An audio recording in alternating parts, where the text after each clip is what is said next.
Express train پوری رفتار سے اپنی منزل کی طرف بھاگی چلی جا رہی ہے۔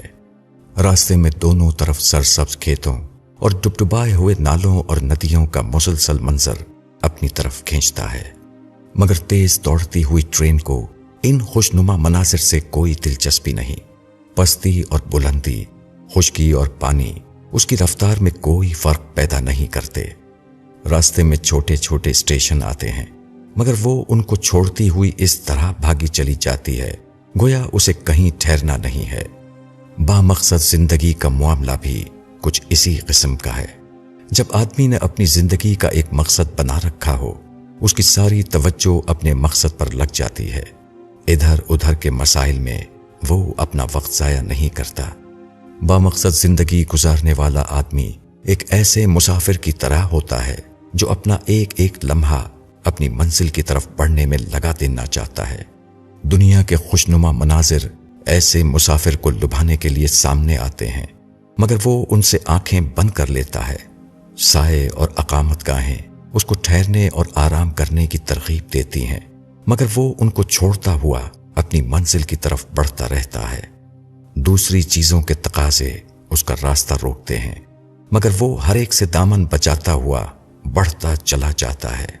زندگی کے نشیب و فراز اس سے ٹکراتے ہیں، مگر اس کے باوجود اس کے عزم اور اس کی رفتار میں کوئی فرق نہیں آتا۔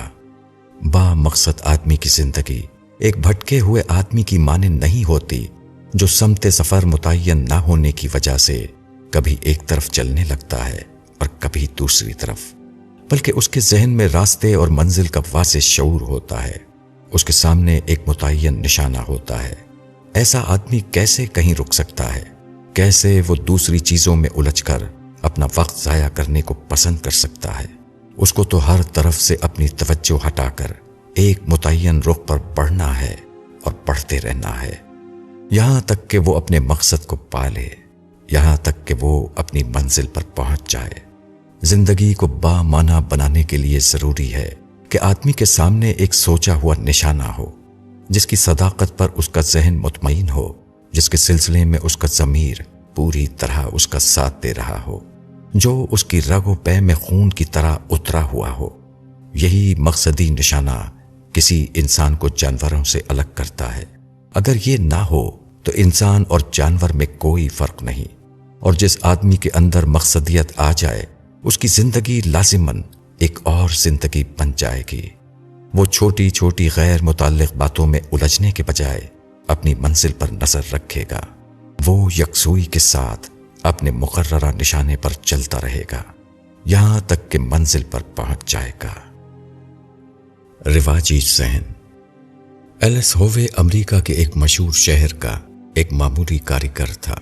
وہ 1819 میں پیدا ہوا اور صرف 48 سال کی عمر میں 1867 میں اس کا انتقال ہو گیا، مگر اس نے دنیا کو ایک ایسی چیز دی جس نے کپڑے کی تیاری میں ایک انقلاب برپا کر دیا۔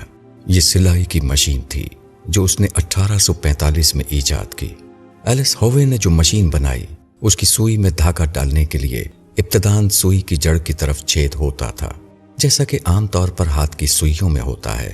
ہزاروں برس سے انسان سوئی کی جڑ میں چھید کرتا آ رہا تھا، اس لیے ایلس ہووے نے جب سلائی کی مشین تیار کی تو اس میں بھی عام رواج کے مطابق اس نے جڑ کی طرف چھید بنایا۔ اس کی وجہ سے اس کی مشین ٹھیک کام نہیں کرتی تھی۔ شروع میں وہ اپنی مشین سے صرف جوتا سی سکتا تھا، کپڑے کی سلائی اس مشین پر ممکن نہ تھی۔ ایلس ہووے ایک عرصے تک اسی ادھیڑ پن میں رہا، مگر اس کی سمجھ میں اس کا کوئی حل نہیں آتا تھا۔ آخرکار اس نے ایک خواب دیکھا، اس خواب نے اس کا مسئلہ حل کر دیا۔ اس نے خواب میں دیکھا کہ کسی وحشی قبیلے کے آدمیوں نے اس کو پکڑ لیا ہے اور اس کو حکم دیا ہے کہ وہ 24 گھنٹے کے اندر سلائی کی مشین بنا کر تیار کرے، ورنہ اس کو قتل کر دیا جائے گا۔ اس نے کوشش کی، مگر مقررہ مدت میں وہ مشین تیار نہ کر سکا۔ جب وقت پورا ہو گیا تو قبیلے کے لوگ اس کو مارنے کے لیے دوڑ پڑے۔ ان کے ہاتھوں میں برچھا تھا۔ ہووے نے غور سے دیکھا تو ہر برچھے کی نوک پر ایک سوراخ تھا۔ یہی دیکھتے ہوئے اس کی نیند کھل گئی۔ ہووے کو آغاز مل گیا۔ اس نے برچھے کی طرح اپنی سوئی میں بھی نوک کی طرف چھید بنایا اور اس میں دھاگا ڈالا۔ اب مسئلہ حل تھا۔ دھاگے کا چھید اوپر ہونے کی وجہ سے جو مشین کام نہیں کر رہی تھی وہ نیچے کی طرف چھید بنانے میں بخوبی کام کرنے لگی۔ ہووے کی مشکل یہ تھی کہ وہ رواجی ذہن سے اوپر اٹھ کر سوچ نہیں پاتا تھا۔ وہ سمجھ رہا تھا کہ جو چیز ہزاروں سال سے چلی آ رہی ہے وہی صحیح ہے۔ جب اس کے لاشعور نے اس کو تصویر کا دوسرا رخ دکھایا، اس وقت وہ معاملے کو سمجھا اور اس کو فوراً حل کر لیا۔ جب آدمی اپنے آپ کو ہمتن کسی کام میں لگا دے تو وہ اسی طرح اس کے رازوں کو پا لیتا ہے جس طرح مذکورہ شخص نے پا لیا۔